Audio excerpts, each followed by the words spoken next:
This is an island surrounded by water, big water, ocean water. Trust me, I'm like a smart person. I'm very consistent. I'm a very stable genius.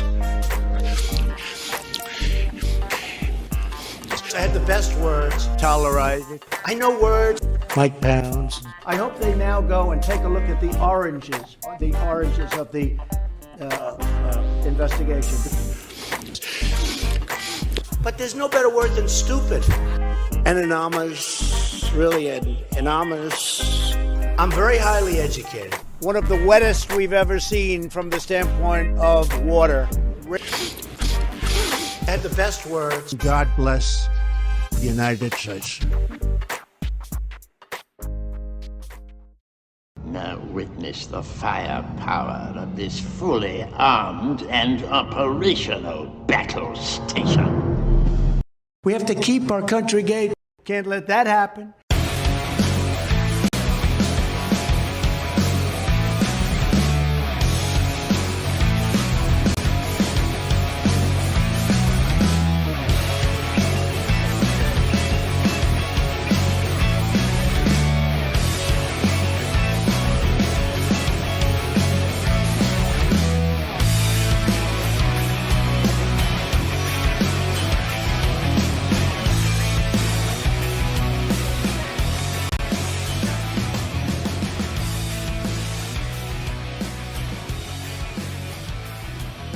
Not the nation.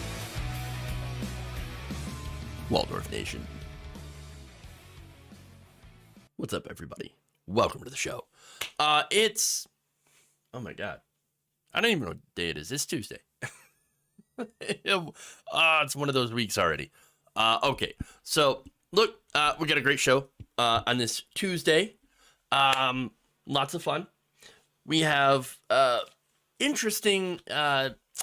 let's just say the internet never forgets. Okay.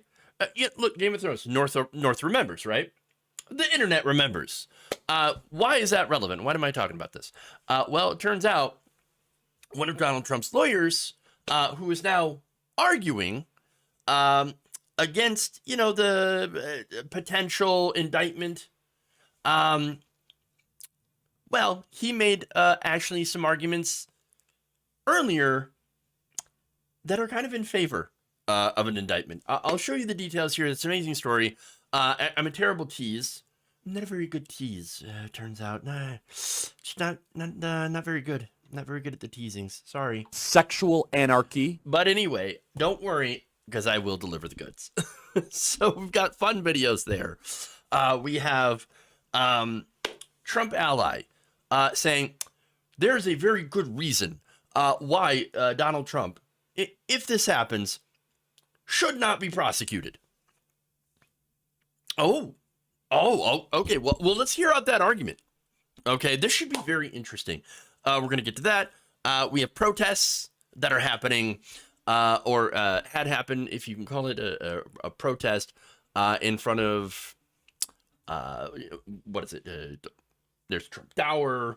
There's the New York City courthouse. Which, by the way, New York City courthouse, that was actually, it involved in a different case. The case with Letitia James had actually been threatened with a bomb. So that's how that's going today.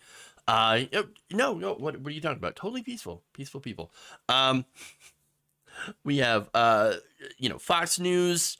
There's a new filing against Fox News, increasing their legal trouble.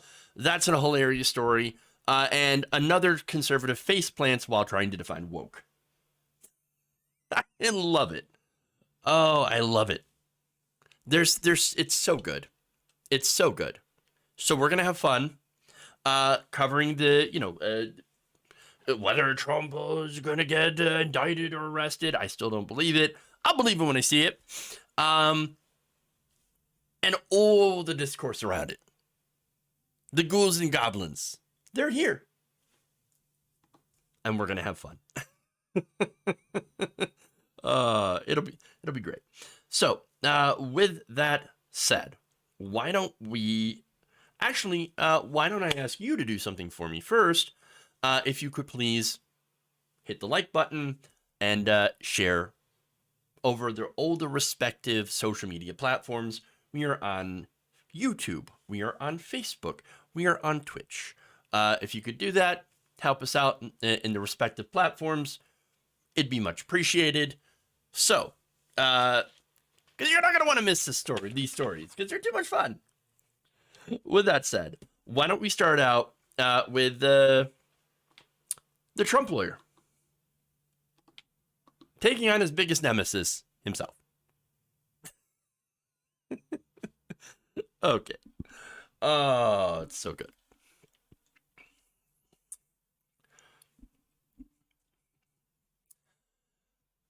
A Trump lawyer, Joe Tacopina, has been making the rounds on cable news to defend his client. Well, of course, that's obviously his job. And defending him specifically in the case of allegations of campaign finance fraud. So that's the big case.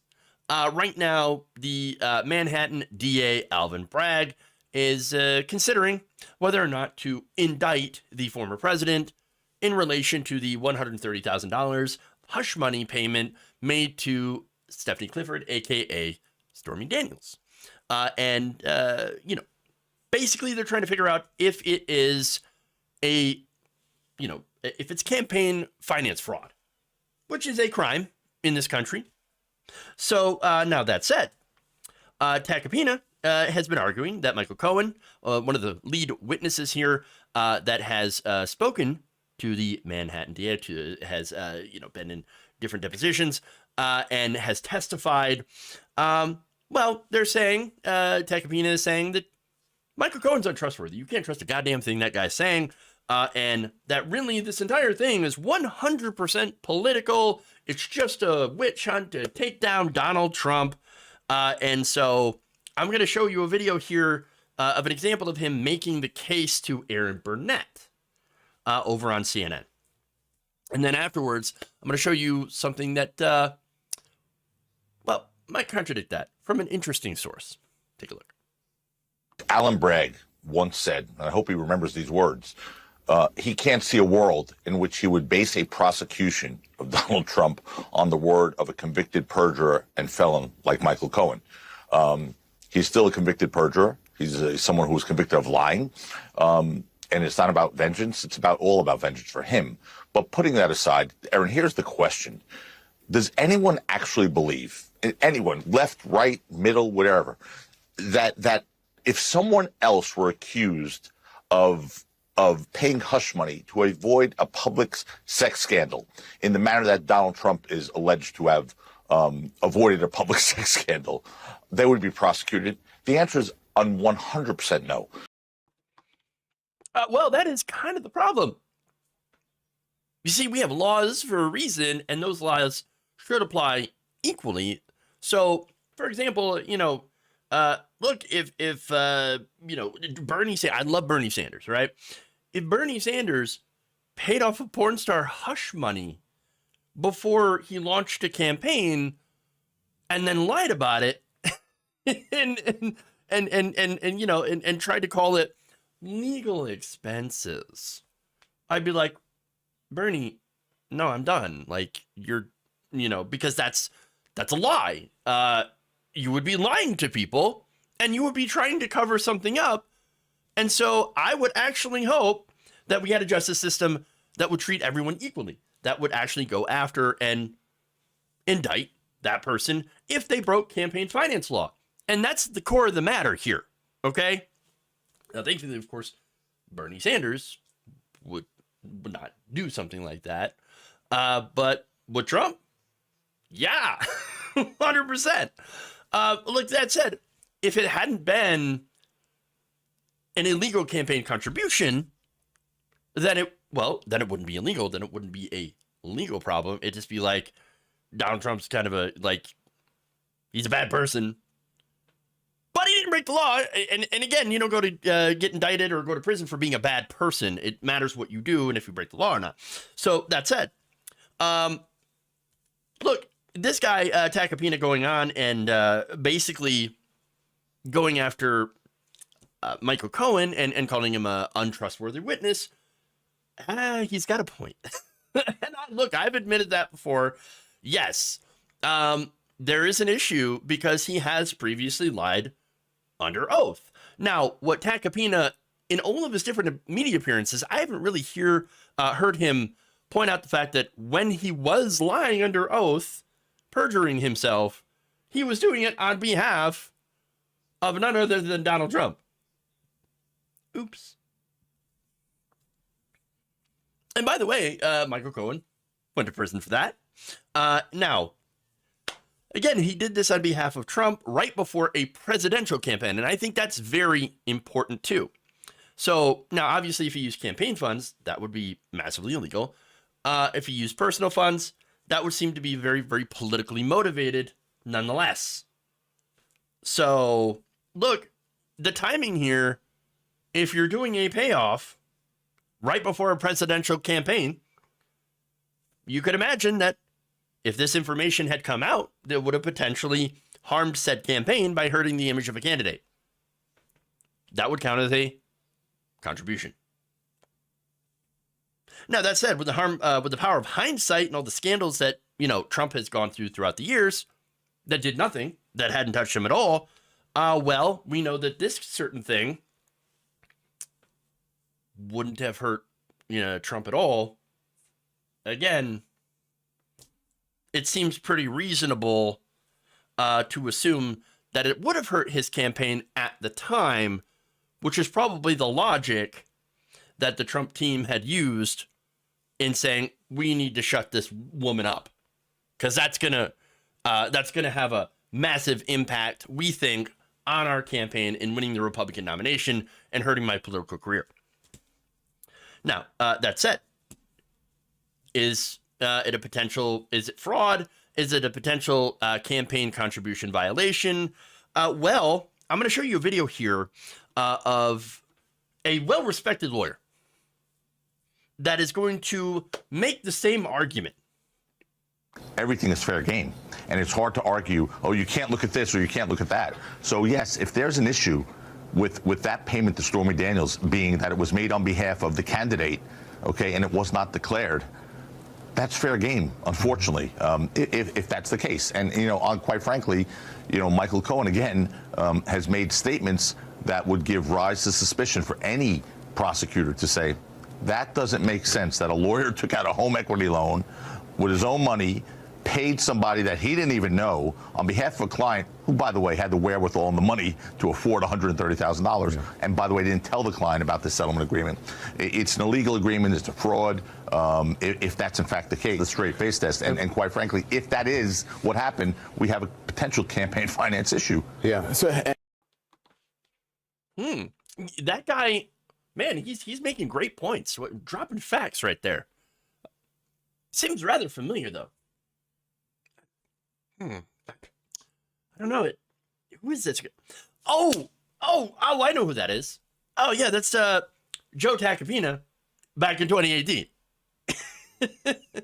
Now, funny enough, turns out we find out that he may have a little bit of a conflict of interest. Oh, big surprise, right?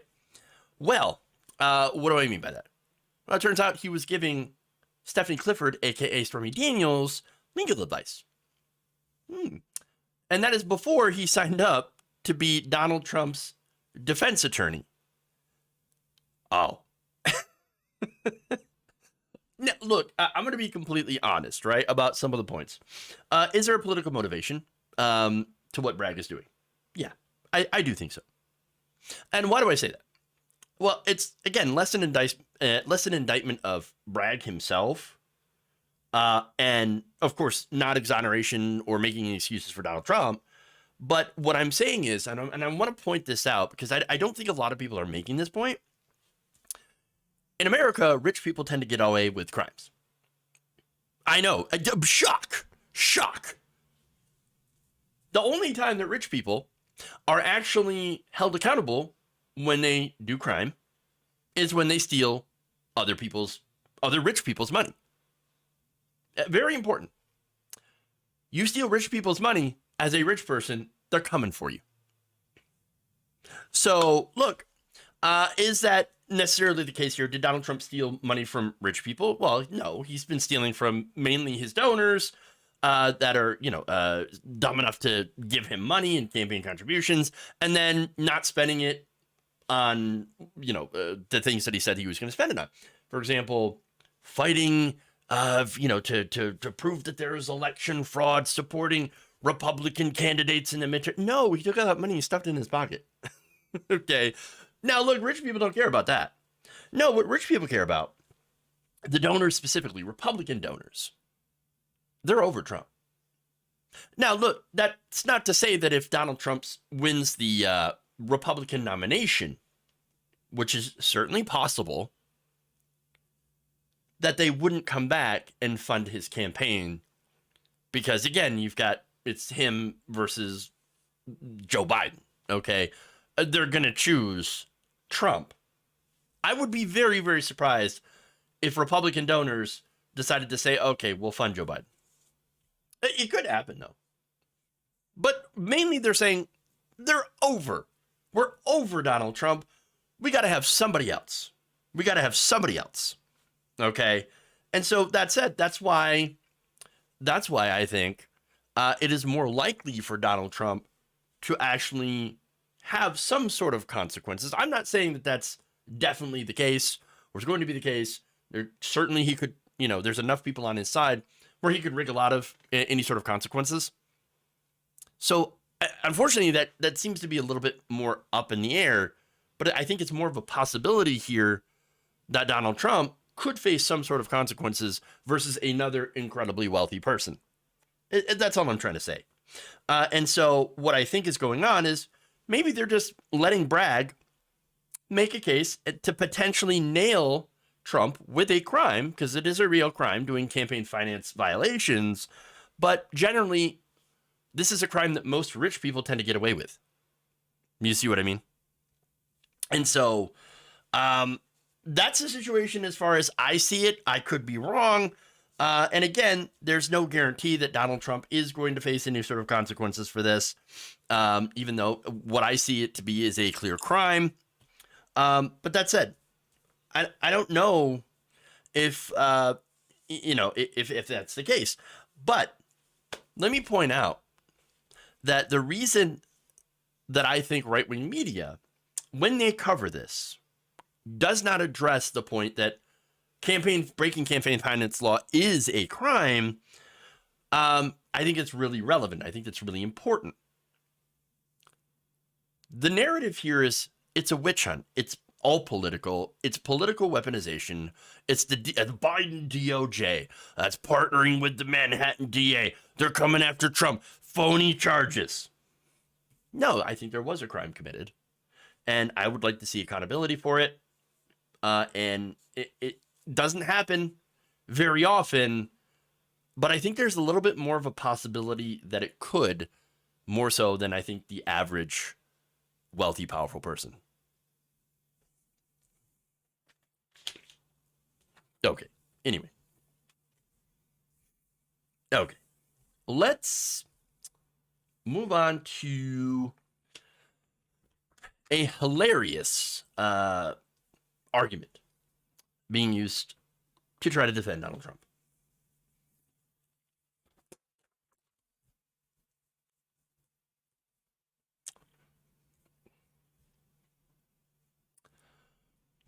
A Trump ally thinks that we shouldn't be able to prosecute Donald Trump because of the Bible.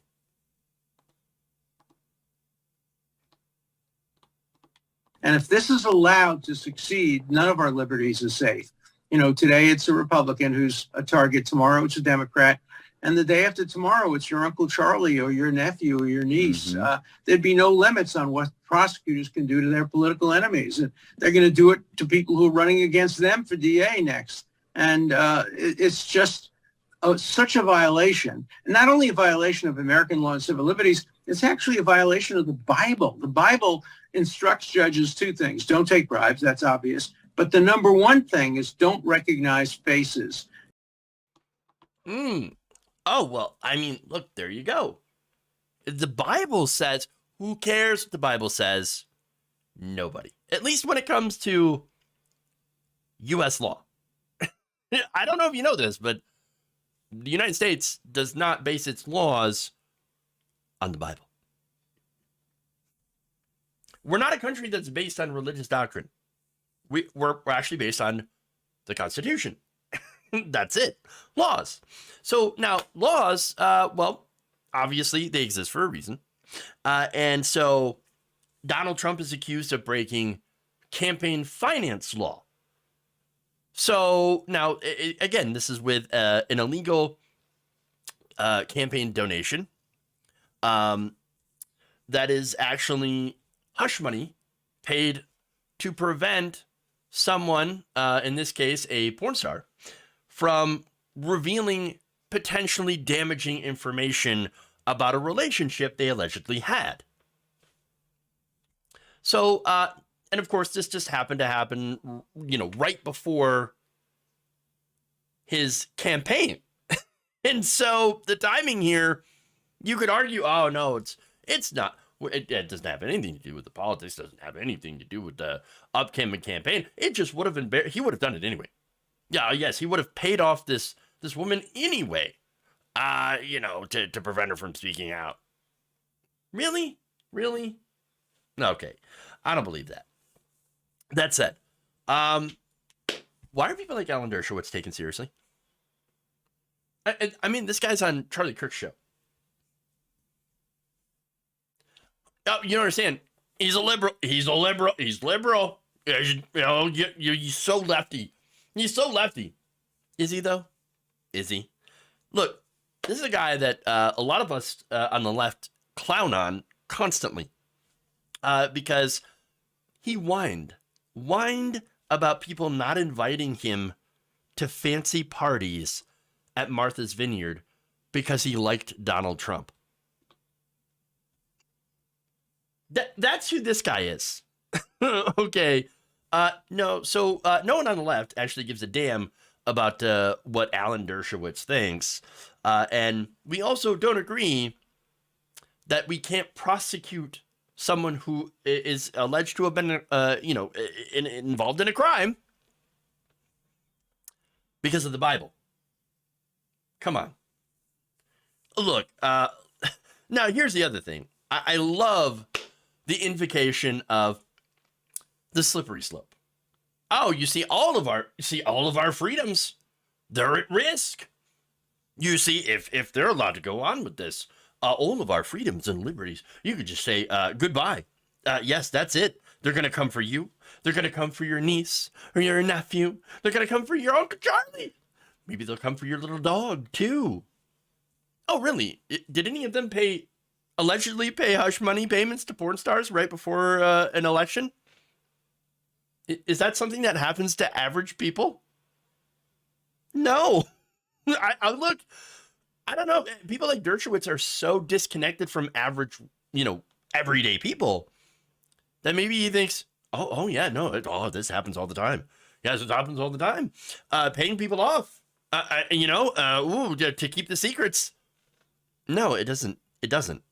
For us, you and me, this has no impact at all on us. And that's why I always get, I find the argument hilarious whenever, one of these talking heads, coming from Talking Head, that are, massively funded and bankrolled by, right-wing billionaires, come out and say, well, if they can go after Donald Trump, well, then they can go after anybody. They can go after you. Now, understand, if you're an average viewer, for example, average Fox News viewer living in Pennsylvania, busting your ass 60 hours a week, to make the bills, he ain't talking to you. No. He's talking to his rich friends. Because I got news for you. Guy working 60 hours a week in Pennsylvania, they can already come for you. They do when you commit crimes. So what I think Alan Dershowitz, is he saying that rich and powerful people should be allowed to get away with crimes? Because that's what it feels like he's arguing. That's what it sounds like to me.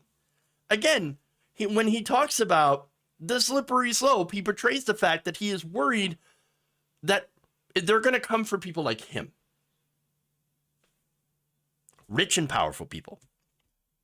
So it looks to me like everyone who's using that argument is basically more concerned about protecting rich and powerful people, the same people that are protected by our current two-tiered justice system.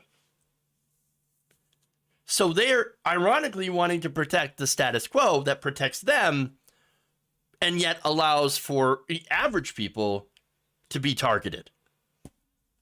It's one, a set of rules and laws for wealthy people, one for the rest of us. Now, for the Bible, ain't got nothing to do with this. It's a weird thing to pivot to. I guess maybe he's just trying to pander to diehard right-wing religious folks. But even then, I mean, when they selectively use the Bible to try to reinforce their points, it generally doesn't make sense. Because when you look at the Bible, specifically when it comes to, I don't know, rich people, for example, I'm thinking Jesus would be disgusted with people like Alan Dershowitz and Donald Trump, and probably believe that the entire system that allows people to amass so much wealth and power and get away with doing bad things while everyday people are allowed to suffer would be, he would be disgusted by such a system. I would think. But it makes me sick that people like this and people like Charlie Kirk, the right wing, tend to call themselves the more moral ones, while doing everything they can to protect the people. The Bible actually talks about being the least likely to go to the good place when they die. It's a lot of irony here. Okay.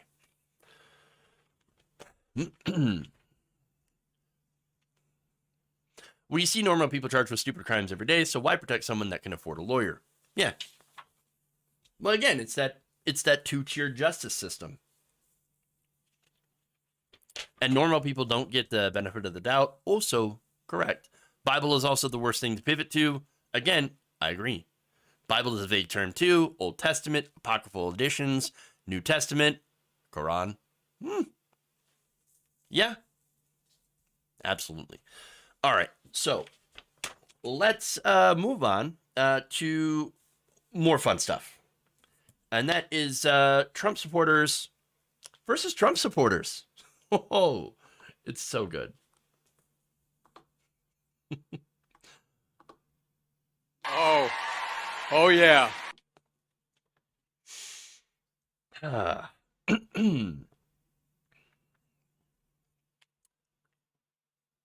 the weekend, former President Donald Trump put out a call. It's more of like a panicky post on Truth Social, urging supporters to do a mass protest over his potential indictment and arrest. So now Trump put out this call based on social media reports, cable news reports. Of course, there was actually no evidence that an indictment was forthcoming or that he was going to be arrested at that point in time. And by the way, we still don't know. There's still no indictment. Nonetheless, he puts out this call and says, "Take back our nation." Bit reminiscent of January 6th, let's be honest. And so that factors in here because that call pretty much went over like a lead balloon when it came to his supporters. Some of his most stringent allies were like, no, why don't we not do that? In fact, you even had Marjorie Taylor Greene borrowing a line from Vice President Harris and saying, "Don't come. Don't come." She didn't actually say that, but that's the vibe. Don't come. Don't come. Okay, so now, that said, are there people that showed up for a protest? Of course. And by the way, I don't think there's any problem with that. If you're going to go out and peacefully protest, or even peacefully counter-protest, Totally fine. Hey, you want to hold up a sign saying Trump's innocent or, the witch hunt. Okay. Hey, it's called the First Amendment. Totally fine. That said, when this happened and when some people did decide to show up, well, things got funny.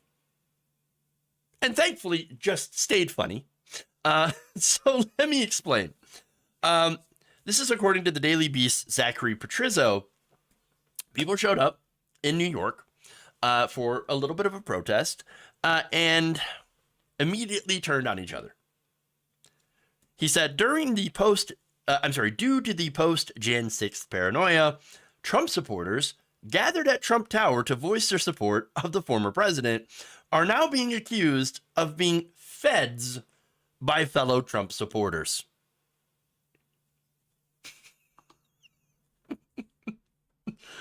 Please clap. Yes. Oh, that's so good. That's so good. Stupid. All right. So now let me explain because there's a kind of a, I don't know, it's a little bit of a disturbing reason, but let's get into it. A lot of Trump supporters, look, they didn't want to show up because they were afraid of being entrapped by law enforcement. All right.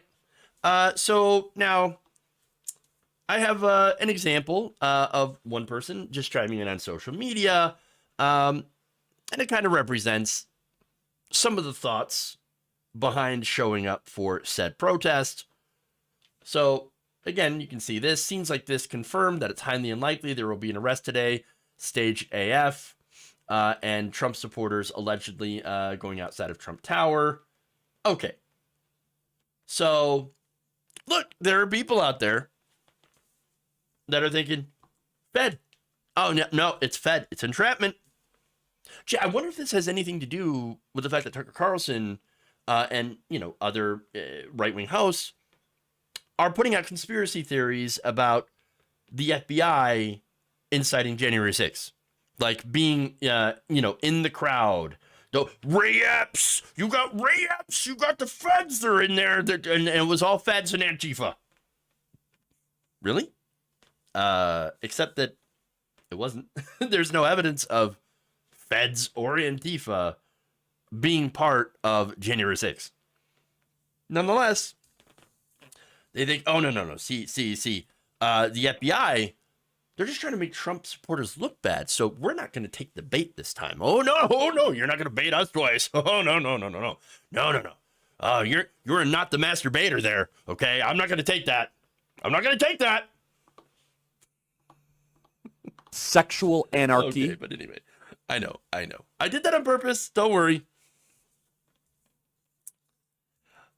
Here's the thing about that, though. Okay, so it's never really made sense, the whole conspiracy theory of law enforcement set up to make Trump supporters look bad, when there is a pretty good subset of Trump supporters that do that by himself or themselves. They're pretty good at making themselves look bad. Not in every circumstance, by the way. There are certainly perfectly peaceful Trump supporters that go out there, they hold signs, they chant, whatever. They might, yell at some counter protesters. Okay, whatever. As long as there's no violence, totally fine. Okay.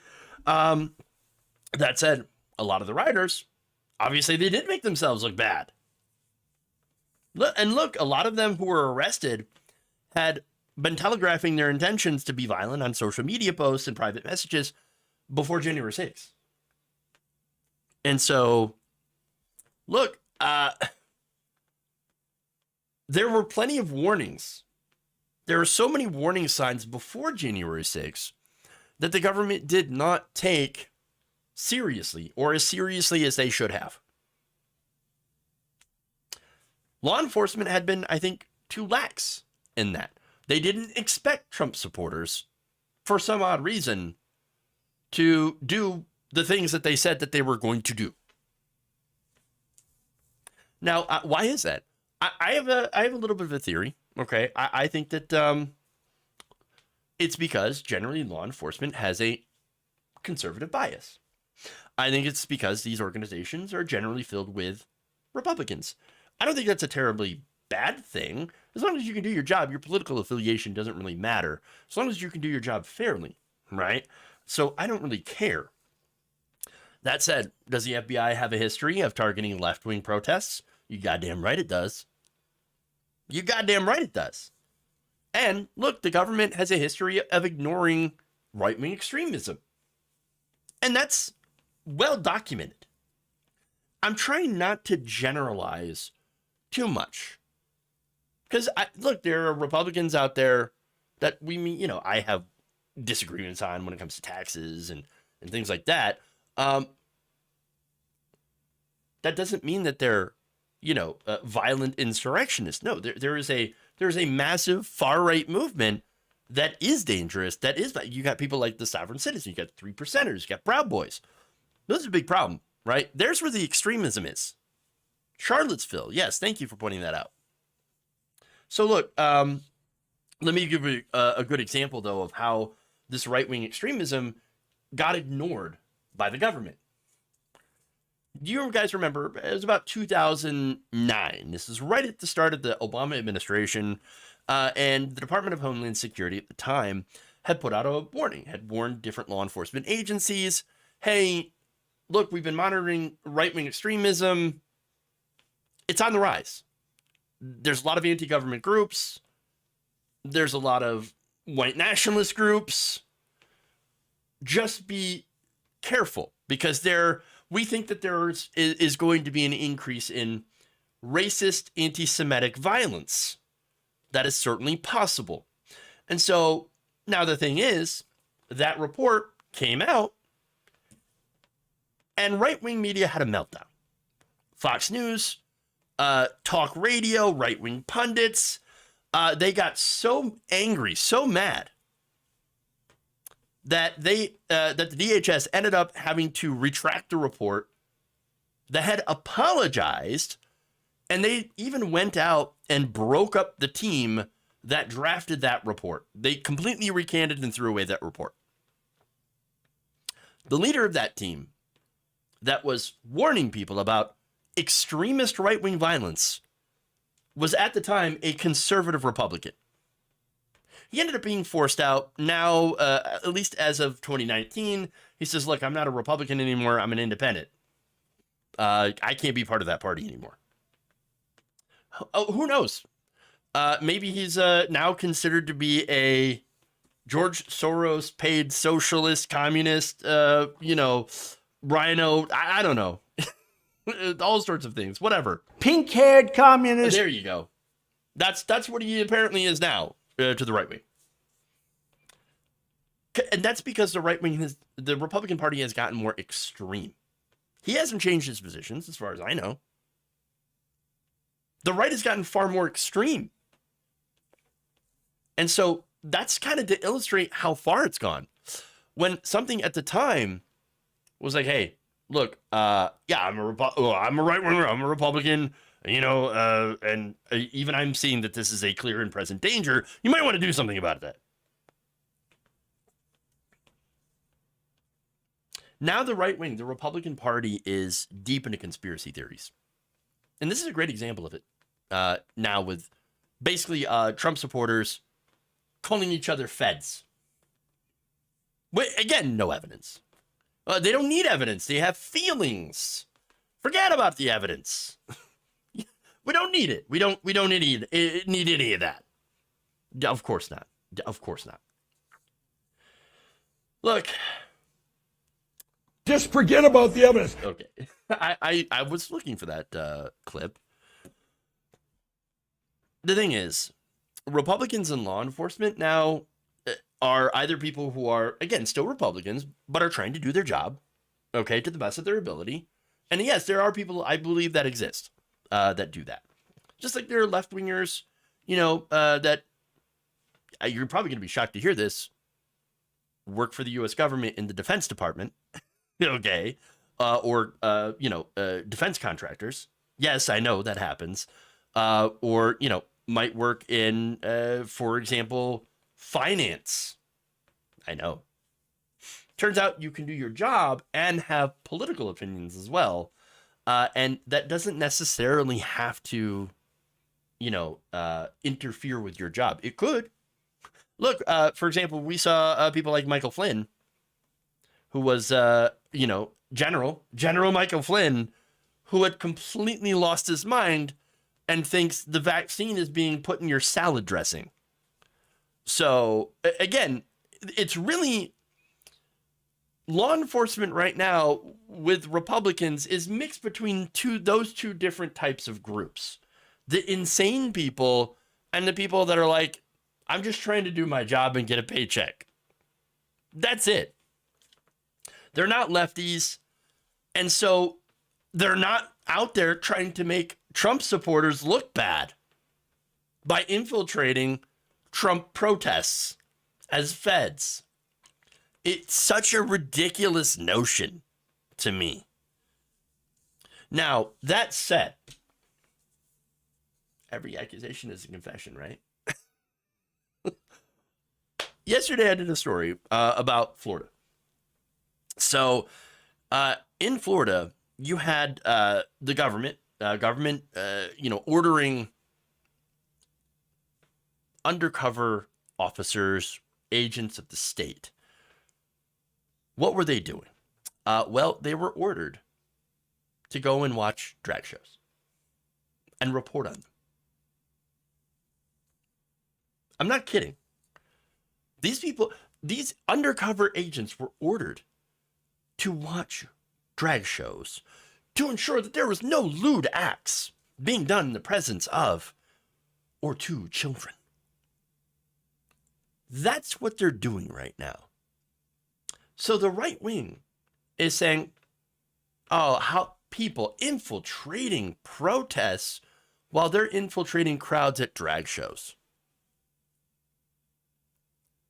Again, projection, every accusation is a confession with some of these people. Now, of course, there wasn't any lewd acts when it came to drag queens. Okay. And by the way, if there ever was, of course we'd be against that. Look, overall, the point is, MAGA chuds are suffering for some pretty deep paranoia. And look, I think it's mainly a result of what they see of consuming right-wing media. Again, all they hear when they tune in these different shows, you've got grifters saying, oh, watch out for the deep state, watch out for the FBI. What about Ray Epps? Ray Epps, the Hunter Biden laptop. They're coming for you. And Donald Trump, innocent of everything, just a victim of witch hunt. Always a victim, always a victim. You know who the real criminals are? Hunter Biden, his laptop. That's what it is. He's a real criminal. By the way, if they do find out that Hunter Biden is a criminal, go after. Of course, I want him to be indicted. I do. I just want to live in a country where all the laws are applied equally, whether you're a politician on the right or left, rich or poor.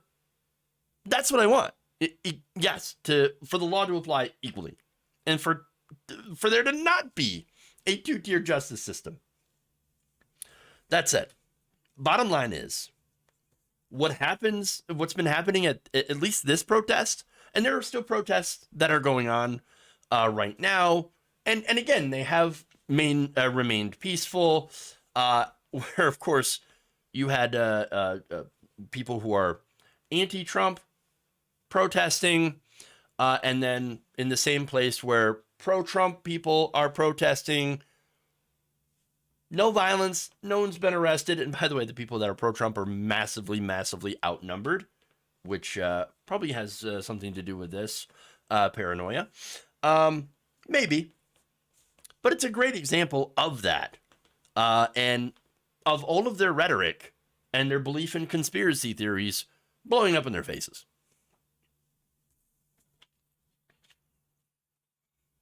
Okay. Waste of taxpayer funds indeed.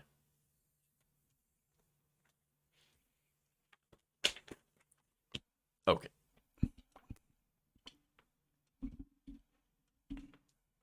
let's go and switch gears, and we'll talk about Fox News and a new lawsuit. Ooh. All right, hold on.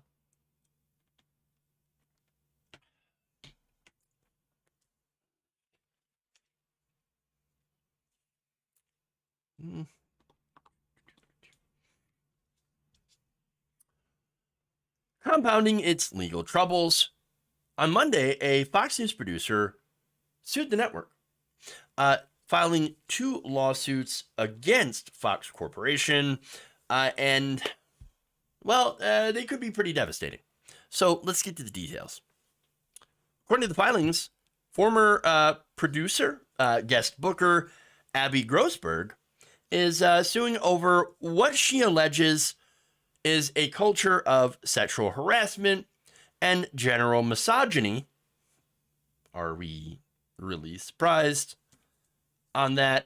But also, this has something to do with the Dominion lawsuit. But look, let's get to more details here first. Grossberg, a producer and guest booker on Maria Bartiromo's show, as well as on Tucker Carlson's, alleged that Fox tried to make Grossberg and Bartiromo scapegoats for the network's coverage of Dominion voting systems. Oops. In the weeks after the 2020 presidential election, Fox News hosts and guests, including Bartiromo, had made dubious or outright false claims the company had helped rig the contest against then-President Donald Trump. All right, so there's 2 different parts of this lawsuit. There's the misogyny, and then there's the other stuff. I want to start with the defamation lawsuit first, because that's fun. And actually, I'm not entirely sold on it. So we've got some controversy here. So let's get into it. In the suit, Grossberg claims that Fox lawyers had tried to position her and Ms. Bartiromo to take the blame for Fox's repeated airing of conspiracy theories about Dominion voting systems and its supposed role in manipulating the results of the 2020 presidential election. In her complaints, Ms. Grossberg accuses lawyers of for Fox News of coaching her in a quote-unquote coercive and intimidating manner before her September deposition in the Dominion case. Fox attorneys, she says, acted as agents and at the behest of Fox News to misleadingly coach, manipulate, and coerce Ms. Grossberg to deliver shaded and or incomplete answers during her sworn deposition testimony, which answers were clearly to her reputational detriment, i.e., oh no, it affects me, but greatly benefited Fox News. Which, by the way, wouldn't be, that surprising. That said, I don't think it would do the network much good, considering we have the text messages between different hosts and executives, including Rupert Murdoch, saying that, hey, look, of course we don't believe in this big lie BS. It's the dumbest thing in the world. No, I don't believe it for a second. But then still allowed Bartiromo to go and say insane things and invite insane people onto her show. But anyway, let's get more of that. The Delaware lawsuit alleged that concerted efforts and actions from Fox's legal team ultimately caused Grossberg to testify in a way that portrayed the facts in a false light in order to shift culpability away from senior Fox News executives and away from Fox Corporation. Okay. So, now, again, we're talking about that, those texts, right? And how damning they are. And so, again, that, to me, doesn't really help her case. Because, again, we already have all this information. Why would they then try to dump it all on her as a scapegoat, her and Maria Bartiromo, who is, I believe, legitimately insane? Again, it wouldn't make sense from a standpoint, but who knows? Maybe they would try to do it anyway. Not entirely sure. Look, Bartiromo did a lot of segments about this, invited insane people. And by the way, the executives they let it happen. They didn't put their foot down. And so it's like, okay, well, oh, you're going to bring on Sidney Powell? Okay, sure. In Venezuela. Bring on the Kraken lawyer. Let's see what she says. Let's see what kind of insane things she says. And they knew it, and they let it happen. So again, that's their culpability. Okay. And as a guest booker for Bartiromo, Grossberg was in charge of booking those people on that show. And so you had to reach out to Sidney Powell. That was your job. And invite her on the show. Look, bottom line is, I don't know if they were, if it is true that they were trying to scapegoat her, or if she was, again, doing this on purpose, testifying in the deposition the way that she was, and they decided, we're just going to leave her holding the bag. Again, I don't know. Either could be correct. That said, the Fox News case, or I should say the case against Fox News by Dominion, looks really good. So, look, while I'm a little skeptical about her specific claims on that front, what I'm not skeptical about is everything else. When it comes to the working conditions and the sexism and misogyny at Fox News, I don't think there's any question that what she's saying is true. So let's get to some of those allegations in her suit. Ms. Grossberg says she and the other women endured frank and open sexism from coworkers and superiors at the network, including being passed over for a job because they preferred that it be filled by a male employee. Again, I wouldn't be surprised. They also had some apparently harsh words for Bartiromo. In fact, she also claimed that Fox executives referred to the Sunday Morning Futures host as, quote unquote, crazy bitch, and then would call her menopausal,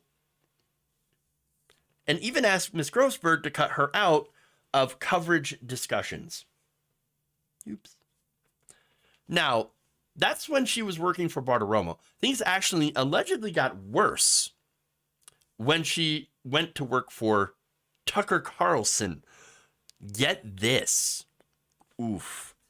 According to the suit, when she began working as a senior booking producer at Tucker Carlson Tonight, she was greeted by the studio by having the work area being plastered with large pictures of Nancy Pelosi in her bathing suit.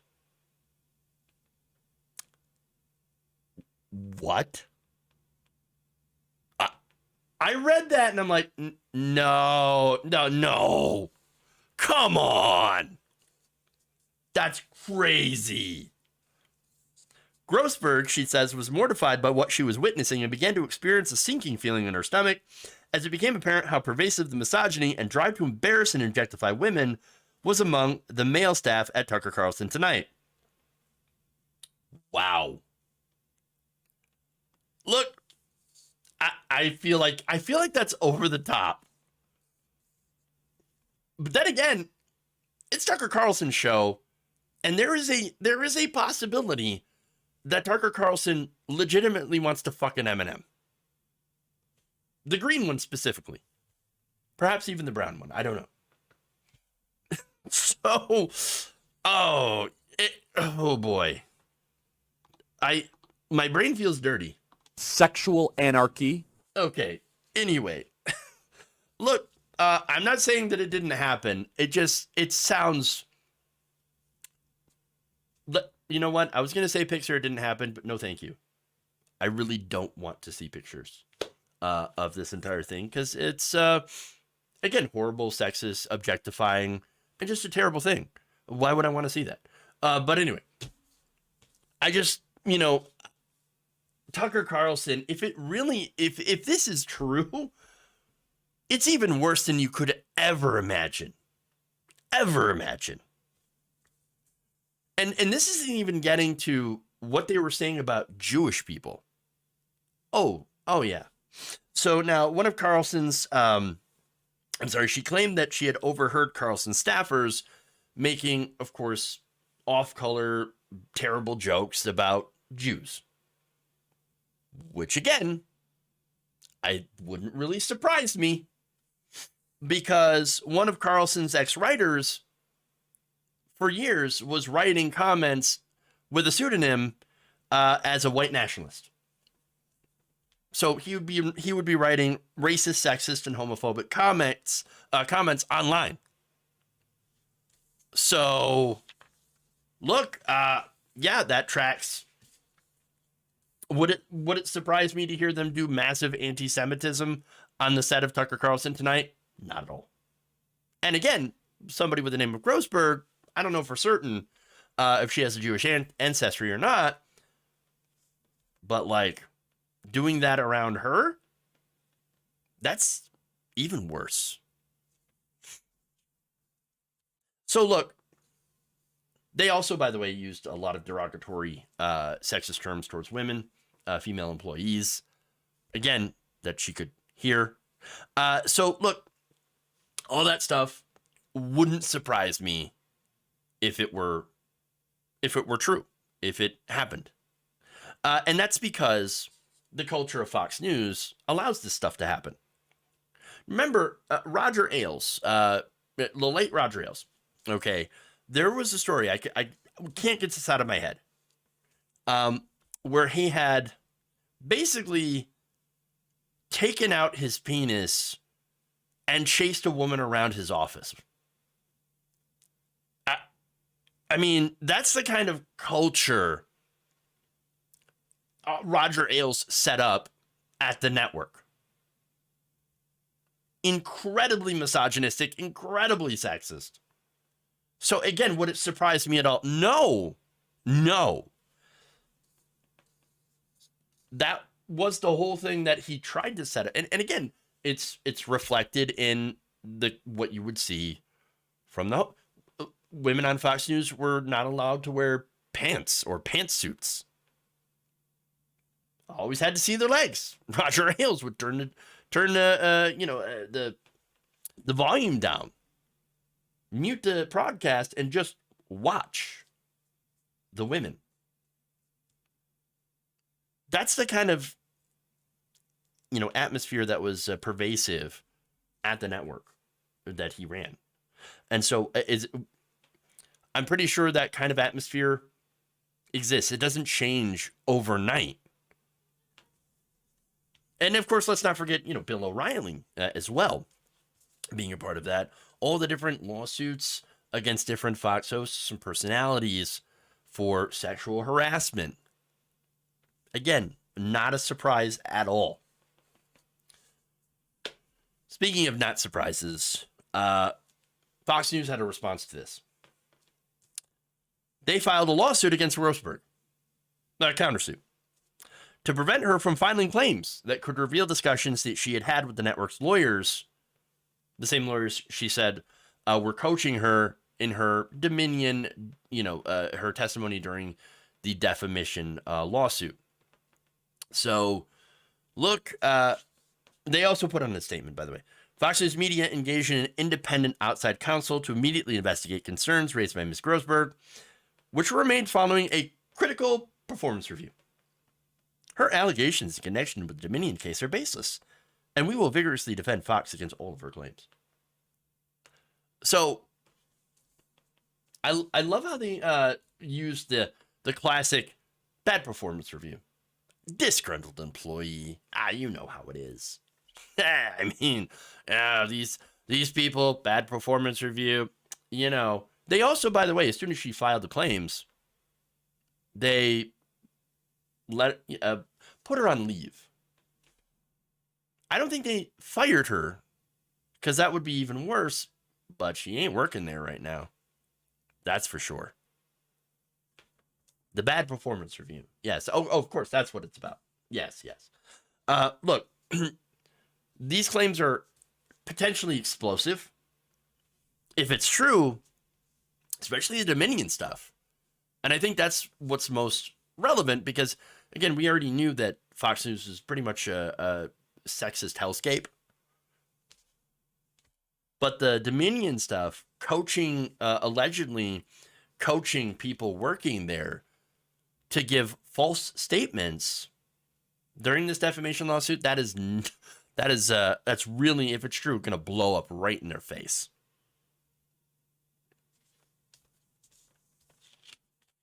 Okay.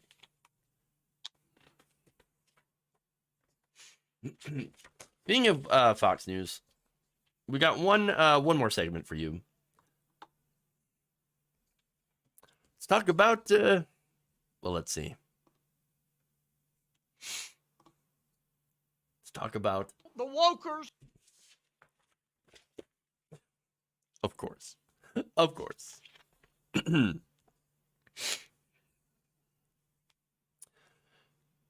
A Fox News host has, well, struggled to define woke. One of the things about woke is, can you explain it to your mom?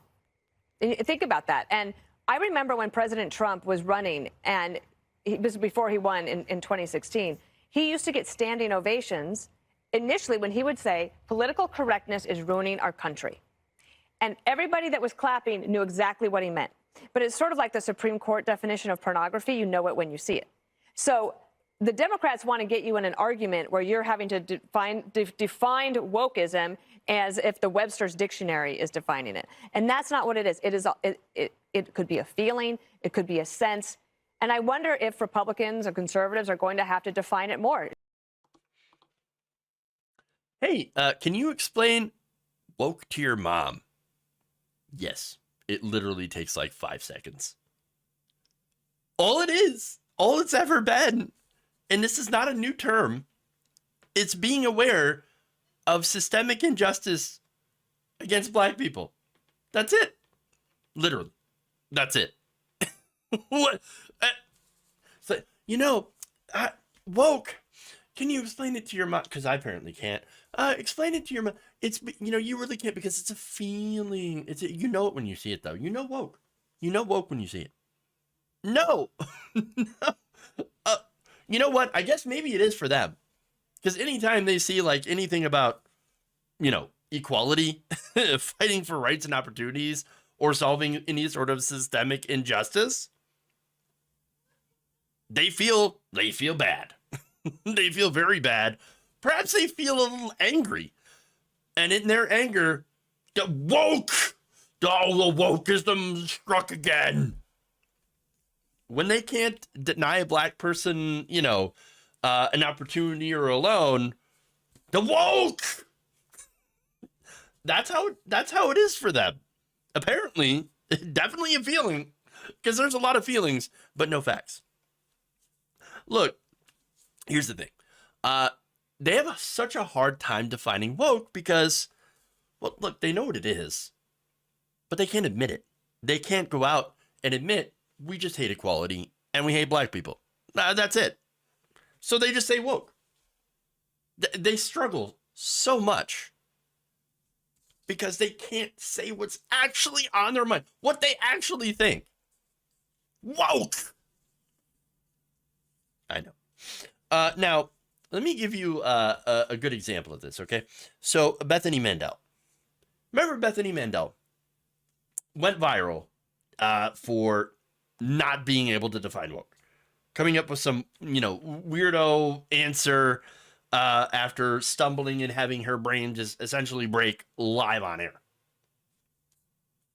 So, now, funny enough, when she, instead of actually coming out and admitting that she was wrong, because she literally wrote a book about woke, had a whole section involving wokeness, still couldn't define it, and still refuses to define it. And then after she got, embarrassed, decided to make herself the victim of, guess what? Wokeness. She wrote an entire op-ed. I'm going to read some of it because it's hilarious. She writes this. Right before we went on air, I heard one of the hosts speaking about parents and what I perceived to be in a negative way. I panicked. Over my career as a loud, proud breeder. No, don't call yourself that. Why would you call yourself that? Okay. I have often felt attacked by the left and braced myself to be ambushed on air about my own life choices as a mother of 6 children. Why would you call yourself a breeder? Like, I don't care what you do with I don't care how many kids you have. I don't care. Whatever. Live your life. But no, I've been attacked by the left for being a breeder. Yeah, that's never happened. But she continues, throughout the entire interview, I felt a panic attack growing, but just tried to get through the duration of the appearance without an incident. As we talked, I was stammering and not trying to set traps for myself. Look at the victimhood here. I did not want to open up questions about my own personal life. Finally, I was left speechless at the one question, the basic definition of the word woke. Which again, I answered in like 5 seconds. Literally the easiest answer in the world. Okay. She says in her article, it was a fair question after all. It's a centerpiece of my book's premise. But at that point, the panic attack had arrived and I was rendered speechless. Eventually, I spurted out what I thought was a decent definition of the word, but by then it was too late. And though I have become more self-conscious about my pauses, I haven't stopped working to promote a book. I spent a year and a half researching, writing, and editing.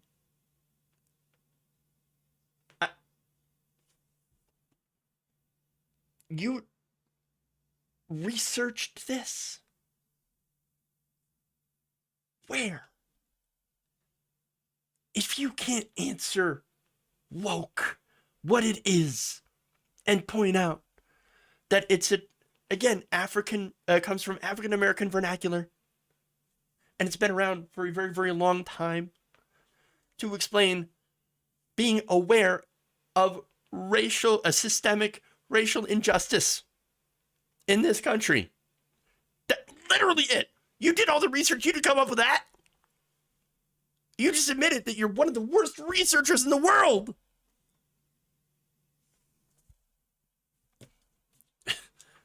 You got it massively wrong. I mean, that's not just, it's not just the embarrassment of taking the L on the air. Because guess what? We all stumble. We all sometimes misspeak. If you're a public figure, if you do a lot of media appearances, that happens. Oh, does it happen? But this is far worse than that. Far worse. Because now she paints herself as a victim and still gets everything massively wrong and even makes herself look worse. And that's not even to mention the tweets that were just retweeted by Ken Klippenstein, where she's like, oh yeah, you know what? I was there. I literally unplugged my mom from, the life support. And it was before I found out that could actually save her. But I just made a decision to just unplug my mom.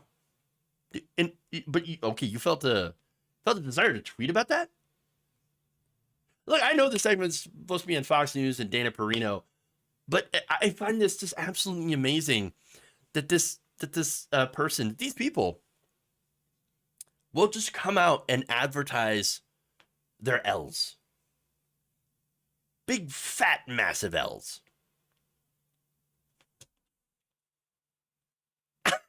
And look, okay, so look, here's the thing. At the end of the day, I've already said it several times. They just don't want to admit that they really do know what woke is, but want to assign their own meanings because they don't like the idea of equality. They don't like the idea of fairness. They don't like the idea admitting that there is structural, issues, structural racism that exists, and that has, put certain groups of people at disadvantages. And also because they prefer that people, especially conservatives, not be aware, not be woke. Funny enough, though, the only time that they actually do want people to be aware of injustice or perceived injustice is when it happens to them, when it happens to the conservatives. So, yeah.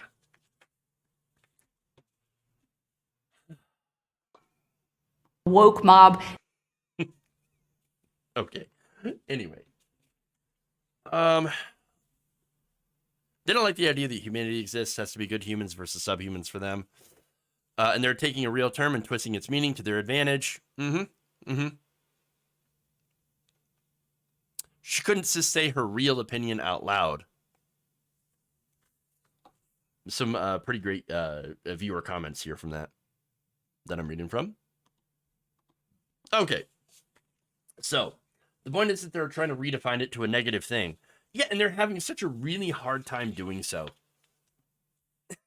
It's amazing. I think like the best thing, that they're trying to do, or I'm sorry, the best definition that they're trying to actually revert it to is to tie it in with political correctness. Because I think when you hear stuff like that, you think, oh, you're just trying to shut down conversation. And politically correct. Of course, we know that in reality, it seems like the right wing, a lot of examples are the ones pushing political correctness. And you only need to look at Ron DeSantis's Florida in order to see a great example of that. But yeah, anyway. Let me read some super chats and then head out for the day. All right, so thank you, Rialan N. Oh, super chats and member comments, by the way. Let's see. Rialan N, member for 25 months, says, like, share, and join Patreon, takes a smaller cut. Yes, thank you. I have that. I generally have that in my ticker. So, over at the bottom of my screen here, that tells you different ways that you can support us. Jonathan Leiter says, spring is here and we're here with you. Well, thank you. Thank you and happy spring. Gabby Mathis, thank you for the $20. Had to leave early. We'll do a sit in Walgreens to get a life-saving prescription. As we all should have, be able to get life-saving prescriptions, and yeah, should be free. I don't know. I'm apparently a weird person because I don't think that we should charge people for life-saving prescriptions. But what do I know? I'm just a Pink-haired communist. If I had hair, that is. Okay. Michael Norrish points out, can you explain it to your mom? Literally did last week. Yes. There you go. It's that easy. It's simple.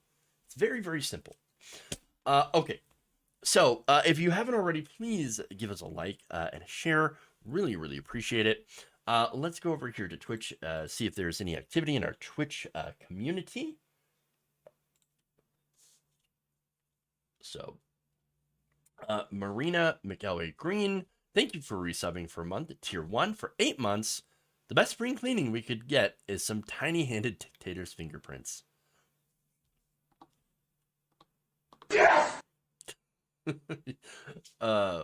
Okay. And by the way, yesterday, Random Peasant 3, thank you for subbing with Prime. Appreciate that. Okay. That's all there. Let's see. Open this up. I want to see all those fingerprints, the very tiny ones. The very tiny fingerprint. Let me tell you, there's no problem. Okay, I don't know. Okay. I hope this is the final nail in the faux news coffin. Probably not. Probably won't be. But we could whisper of a dream. We absolutely could. He wants to be a dictator. Remember, he wanted to bomb Mexico, a sovereign nation. Russia bombed Ukraine. Basing laws on the Bible would be an eye for an eye type laws. So everything Trump has done to anyone would have to be done to him. Well, I guess be careful what you wish for, right? Trying to give Bezos bucks, but don't know how to do it. Over on Twitch here. So, I mean, it should say, you know, in the subscribe button, subscribe with Prime. At least somewhere.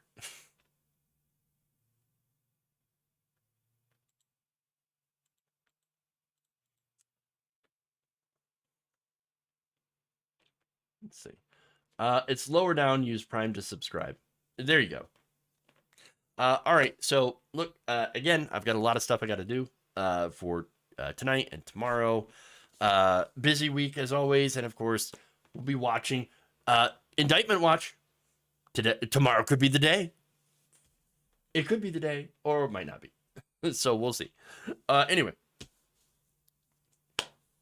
thank you all for joining me. Please like and share the stream. Love you all. And remember, change begins with you. Good night, nation. Love you all. We'll see you later.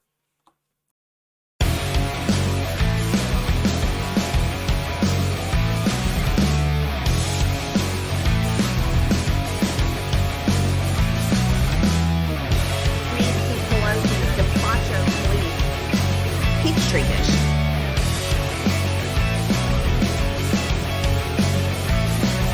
The Republican Party's racist. Oh my God!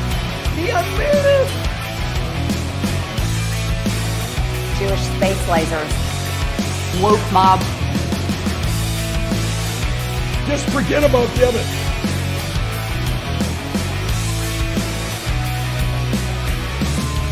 Wet ass P-word.